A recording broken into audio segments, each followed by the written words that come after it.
All right, this is a video update of the MB200 TrailMaster with the electric start Tillotson 212, 10 horsepower out of the box.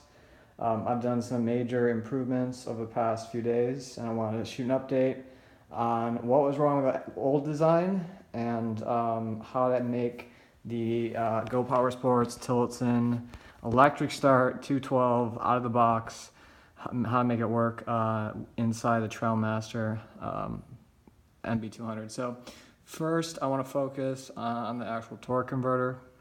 If you start with a belt that is too thick and your driven pulley engages too soon and you don't have a brass washer in here, the motor will overheat over time. I found out that the hard way. Essentially, if you don't have any play in here, it's going to be wanting to catch, the driven pulley is going to want to catch that belt, and you're going to get, you're definitely going to get more resistance on the shaft, and that motor is going to burn out quickly. So I like to break these motors in actually with a thinner belt, and then also make sure that I've got proper lubrication inside of the torque converter. So I actually got some blue fuel line and have a top plate with a Go Power Sports pulse pump. I never got the piece that connects the throttle cable to this spring mechanism, so I just use one of the little nuts and screws off of one of the assemblies, top plate assemblies. I made a mistake in the last video, and I mounted the solenoid on the aluminum plate, and I used the ground wire, the ground on the solenoid mounted to the aluminum, and I'm a dumbass because I'm a mechanical engineer and I should know that it's not aluminum isn't a ground. So I redid the design and redid the wiring. It's working a lot better. So I want to show you this this pulse pump. So what I did different than most people is in the fitting where you drill into the actual, where you drill in here and put the brass fitting to get your actual pressure into the pulse pump. I actually put a rubber gasket there and I put some super glue just to make sure I wasn't losing any air. And then I also put this heat shield over that fuel line, because that fuel line was about 2 inches from my header pipe. So make sure you do that if you're going to mount this in this direction. So I have the input, which says P, and that goes directly to the brass fitting that you screw in there. And then I have the output line, and that line goes over here and then goes right into the mechanical fuel injected carb. $39 upgrade, Go Power Sports, absolute best car. I like it better than Mikuni. Input, I used Go Power Sports design and put a inline fuel filter so I could do a 90-degree bend and run that line all the way back to the gas tank, which I'm mounting on the rear frame right now. I don't want a spun aluminum tank right now until I can afford one. So I'm just mounted the gas tank on the rear rack. Now, the modifications and changes I made, first of all, what I've done is I've changed the location of the solenoid. So I had to take this discharging coil and take this brown wire, and I extended it by using, I had a second Tillotson. So I just extended that wire out, and that wire, that brown wire, you have to really make sure that mine actually got cut. Mine got cut by the flywheel, okay? So it was, I actually had it coming out of the top, and the flywheel was rubbing against it and it cut through the wire, and that's why I had the failure last time too. I had a failure on the motor. So what I did is I made sure that I went inside here and properly used the supplied hardware to get the brown wire to exit out without the cast iron flywheel rubbing on it, and then I extended that, and I wanted to mount the actual engine start up at the top, so I'm just going to drill 2 holes up there, and I think it looks a lot better. So I might actually just drill 2 holes in this piece of tubing right here, but I had to extend that brown wire because that brown wire directly goes right up here into the starting mechanism with a key. And the only other thing is you want to make, this is a little confusing, but you want to make sure when you actually, what I did is I simply, I had enough room in here to barely attach one side of the solenoid, and I used the ground wire on the actual motor, so that worked fine. And then I grounded my kill switch on the starter motor, and then I grounded the actual the negative battery cord. I grounded that to the second motor mount right here in the back, so that's grounded. So I have a 12-volt battery right here. I have 4 of these. This one's charged up, and this is ready to go. I have the flywheel to put on, and the stock cooling fan, and I'm going to put that on in a moment, but first I want to show you how all this works. I love this pulse pump. I also like watching the gas come through here, and this carburetor. If you get the one that you can adjust with the Allen head screw right here, it's really fun. I went from, I think, 39 to 45 miles an hour by a half turn, and making the fuel air mixture ratio thinner. Now, I did not have an oil catch can, okay? I don't actually think they're necessary at all. I'm not a big fan of oil catch cans.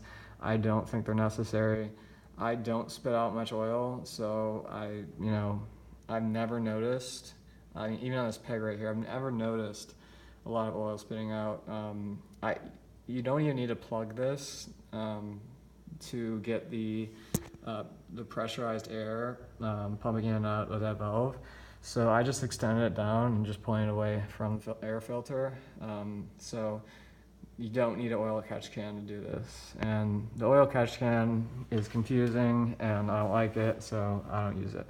The next thing that you're gonna wanna watch out for, make sure you have the correct clearance here on your actual, make sure you have the correct clearance. I usually use a feeler gauge, and I like to go for either a 0.003, and I'll stack on 2 to get to 0.005 inches. Or lately I've been just using this this brass one that came in with the kit, and it's 0.010, so that's double the thickness. And I found I've been testing both, and you get better voltage, more power, and a better voltage right in between 3 thousandths to about 10 thousandths. So I've been playing around that ratio. Everyone says something different for this, but I've been testing 6 thousandths, 7 thousandths. The whole business card thing, don't do that. I learned the hard way. And also make sure you do a full rotation on your cast iron electric or with this gear and the weld in the back. Make sure you do a full rotation, and make sure when you take this off too, huge pitfall. Most people are not going to realize this, but if you have your spark plug terminal wire charger voltage thing, I don't know what this is called, if you have this bolted into place and you try to take off your electric start flywheel, the gear will actually interfere with with this, and it won't come off. So you have to take that off before you actually take the flywheel off. And I've been having a lot of success with this long screwdriver right here and a hammer. And instead, I used to put an actual nut on the shaft and pound it and just hit a hammer on that, but I stopped doing that.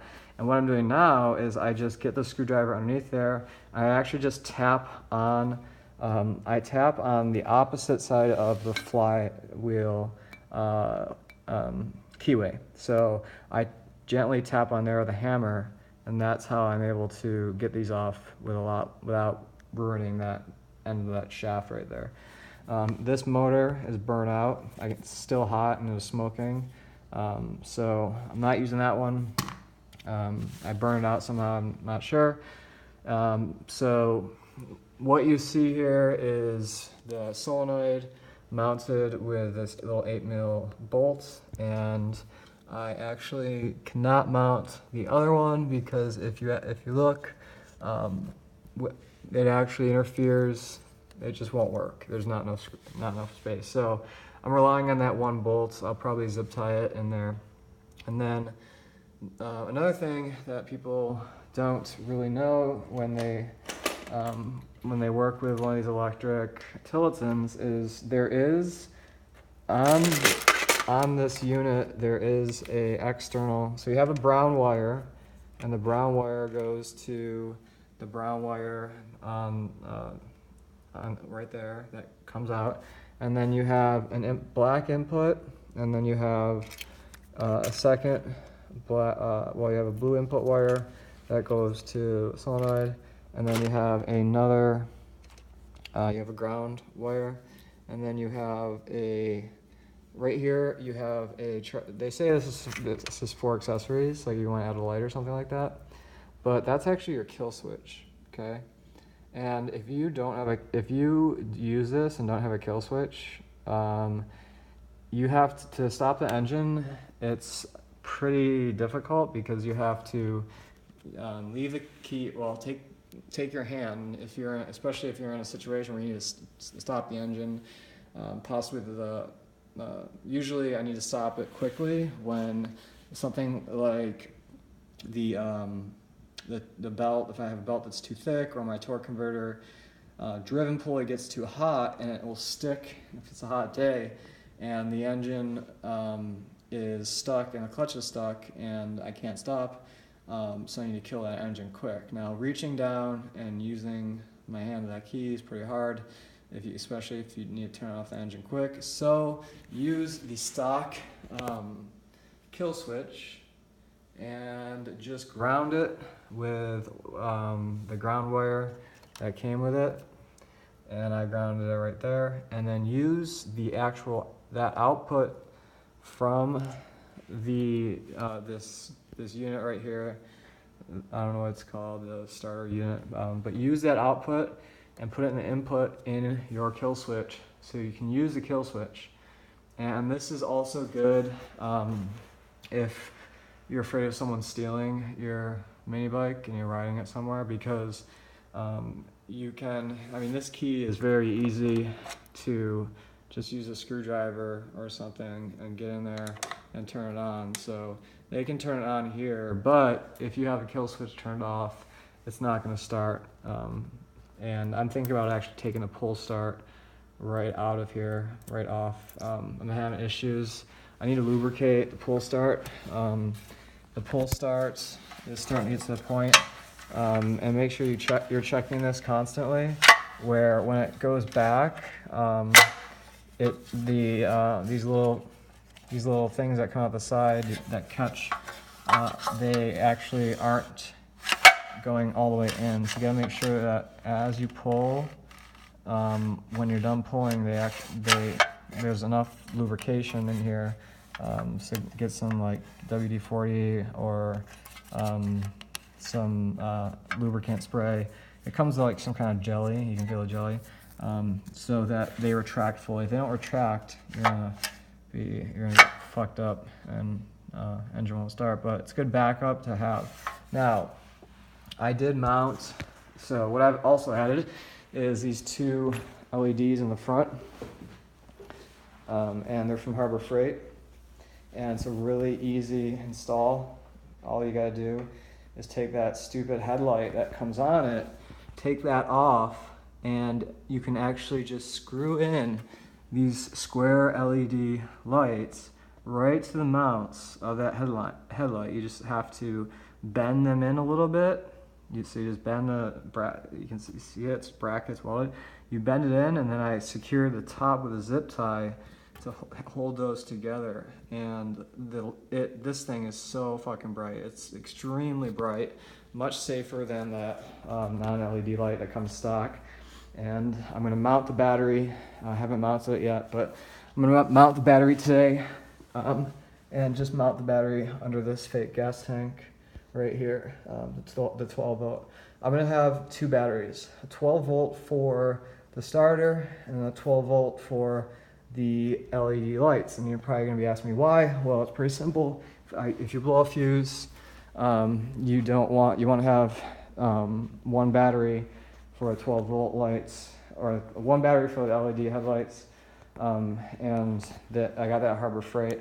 There's a switch here, and then a second battery for the starter. It's just redundancy. You're better off having two batteries, and all of this right here will be enclosed by the cover.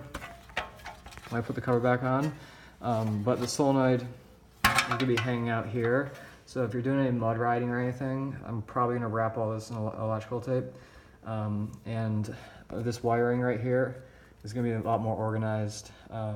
This red wire goes to the battery, and the black wire goes to the battery. So all that will be hidden inside of one, or probably it'll all be hidden going up here and into here. And I'm probably not gonna mount that at an angle. I'll probably mount it at 90 degrees, and I'll show you a quick test. So what you want is, this motor was faulty. It was either, I don't know what happened, but either way, what was happening is it would engage. So the gear is actually supposed to come out. As it rotates, this gear is supposed to come out, and at the higher RPM, engage the flywheel, turn the flywheel, and then when the engine starts, it's supposed to retract. Okay? Now, if it does not do that correctly, it's going to burn out if it doesn't retract. So luckily I had two of these. This one does it right. It doesn't actually have that. It retracts when it should. So this one is my second one.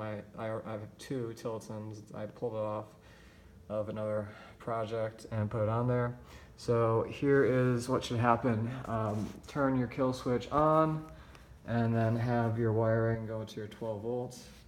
And this is a separate 12 volt you're gonna mount underneath.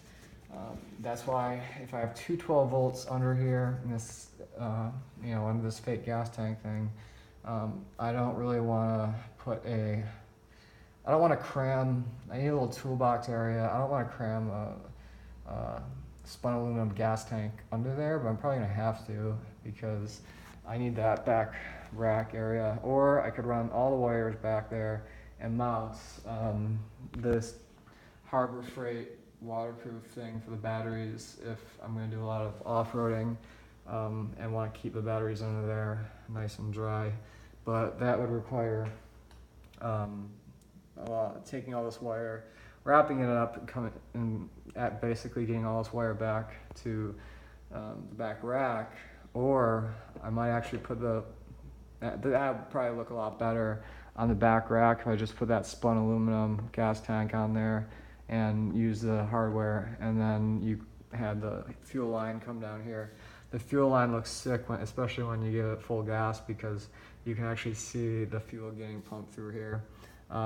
Make sure if you have 5/8 fitting and you order 3/4 inch fuel line, this is another thing that people screw up on. I see it on YouTube all the time. You're not gonna have a seal here and gas is gonna leak out. All right, so use your supplied fuel line, which is smaller, and make sure that on the carb you have either a zip tie or these little things. You have one of those on the smaller fuel line, and then just take some lubricant and insert that inside of the quarter-inch fuel line. If you do not do that, gas is just going to leak out of here, and you don't want that. So again, everything is set up, and I'm using the spring on the actual top plate, so I don't need to add another spring, which is nice. So the top plate works awesome. And I think we're ready to go. So I'm gonna give it a start right now and just show you again the solenoid's right here. And then on the next video, I'm gonna have everything wrapped up and it's gonna look awesome, especially with the fuel line being blue, and it's gonna look pretty sweet. So I'm gonna start it up now, and in the next video, I'm gonna have, hopefully, Grow Power Sports helps me out. I can get a spun aluminum gas tank and maybe I got the stage 2 kit on this with the upgraded carb. I'm probably gonna upgrade the piston and maybe put chromoly push rods. I haven't even upgraded the valve springs, and I still have a lot of torque and that 10 horsepower out of the box. So I'm gonna give it a start so you can see that motor. So do you see how fast it retracts? It actually does that on its own. So it comes out, spins, and then retracts. And if you hold it, and if you hold start, it's going to, even though this bike's, the kickstand's down on the inside, if you hold start, it's going to stay engaged with the gear that's on the flywheel. So I'm going to go connect everything up and clean up the wiring, put the two, I got the other two batteries charging right now. I'm going to mount them, and one of these will actually last when it's fully charged. You see the blinker right there. One of these batteries will last like 2 weeks for these LEDs. Don't know how long the battery's gonna last for the starter, depending on how much I use it. So I'm gonna make it really easy to charge that battery by using this wall charger at Harbor Freight. So next video, everything's gonna be pretty sweet looking. Going to hide all the wiring, make it all look good, and we have our electric start, Tillotson 212 with the stage 2 kit, the pulse pump for the fuel, torque converter, not the stock torque converter, which sucks. This torque converter has components from the Comet one, and also because it has a 5/8, the shaft is 5/8 bolts, so it has different components on it. I changed out the rear driven pulley to a fresh brand new driven pulley on the rear pulley. The stock one, the springs were a little worn out. What else did I do? Oh, I removed the chain guard, and that's about it. I'm gonna go ahead and get this all looking really cool and nice, and in the next video I'll show you what I might do is break everything down and start with a fresh engine, start with like 10 feet of fuel line, and just build one from the start, because there's nothing better than having these are the TrailMaster is the Cadillac of mini bikes, and there's simply nothing better than bright ass LEDs on the front. And if you're taking this on the street at night, people are going to shine their bright lights at you. That's how bright these are. Plus electric start. I mean, there's nothing better. The shocks in the back, the comfy seat, front shocks, it's simply the best. And especially having that 10 horsepower and all that torque. This is a heavy bike, and if you're over 200 pounds, I'm about 190, you're gonna really want that torque and horsepower. And this is not that difficult to do. You can do this on your own with an impact. I mean, need an impact, that helps, but that impact and just set of sockets, and it's really not that hard to do this. So next video, it's going to be all looking nice, and the wiring will be cleaned up. So make sure you subscribe, and then we're going to show you some other projects that I've got going on. This thing is working, and it's fucking insanely powerful, and it's crazy. It does about 40 miles an hour. So I'm going to be showing you more of this little four-wheeler.